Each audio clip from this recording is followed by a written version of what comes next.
మనల్ని మనం బిజీ చేసుకోవాలి. అది మన మన మన ఓన్ జాబ్ అయినా సరే ఎక్కువ రెస్టింగ్ మోడ్లో ఉండకూడదు. ఎప్పుడు ఏదో ఒక పని చేస్తూనే ఉండాలి. నేచర్కి ఎక్కువ మన సిస్టమ్ని ఎక్స్పోజ్ చేయాలి. ఎండకు శరీరం తగలాలి, గాలి తగలాలి, వర్షంలో కూడా అప్పుడప్పుడు కొంచెం తడుస్తూ ఉండాలి. ఇవన్నీ రోగనిరోధక శక్తి పెంచే ఒక గొప్ప సాధనాలు. తెల్లవారుజామున ఎట్టి పరిస్థితుల్లో లేవాలి, వ్యాయామం చేయాలి.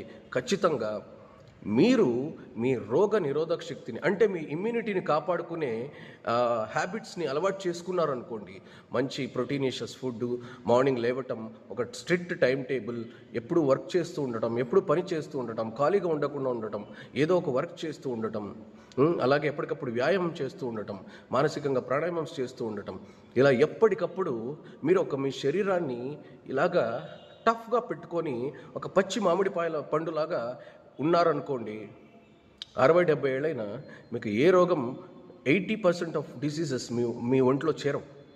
ఏ రోజైతే రిలాక్స్గా కూర్చున్నా, ఏం పని చేయట్లేదు, బద్ధకంగా ఉన్నా, ఏదో ఫార్మాలిటీలాగా పనిచేస్తున్నా, అందరు పని వాళ్ళతో పని చేయిస్తున్నా, ఏదో నడిచిపోతుంది, అమ్మో ఎండనా, ట్యాన్ అయిపోతుంది బాడీ, అమ్మో చలినా, ఐ కాంట్ బేర్, ఇవన్నీ ఉన్నవాళ్ళు ఏంటంటే రోగ నిరోధక శక్తి తగ్గిందా, మీ శరీరంలో దేన్ని తట్టుకునే శక్తి ఉండదు. అంటే తింటే డైజెస్ట్ చేసుకునే శక్తి కూడా మీలో ఉండదు. చలికి తట్టుకోలేరు, ఎండకు తట్టుకోలేరు, తిన్నది అరిగించుకోలేరు, నిద్ర రాదు. So you have to maintain a good immunity. Immunity ఉంటే ఎంత బాగా లైఫ్ని ఎంజాయ్ చేయొచ్చు తెలుసా? మంచిగా నిద్రపడుతుంది, మంచిగా ఆకలేస్తుంది, మంచిగా జీర్ణ వ్యవస్థ చురుగ్గా పనిచేస్తుంది, నచ్చినంత తినచ్చు, లైఫ్ని బాగా ఎంజాయ్ చేయొచ్చు. దానికి కొంచెం ఎఫర్ట్స్ తీసుకోవాలి మనం. అలా బద్ధకంగా వదిలేసి, అలా రిలాక్స్గా వదిలేసి, అలాగా ఇదే సుఖం లైఫ్ అనుకుంటే లోపలంతా మాగిపోయిన శరీరం, మొద్దుబారిపోయిన శరీరం రోగాల బారిన పడిపోయి ఎందుకు పనికి రాకుండా అయిపోతుంది. సో శరీరాన్ని ఒక పచ్చి మామిడి పళ్ళ ఎప్పుడు టఫ్గా ఉంచుకోండి.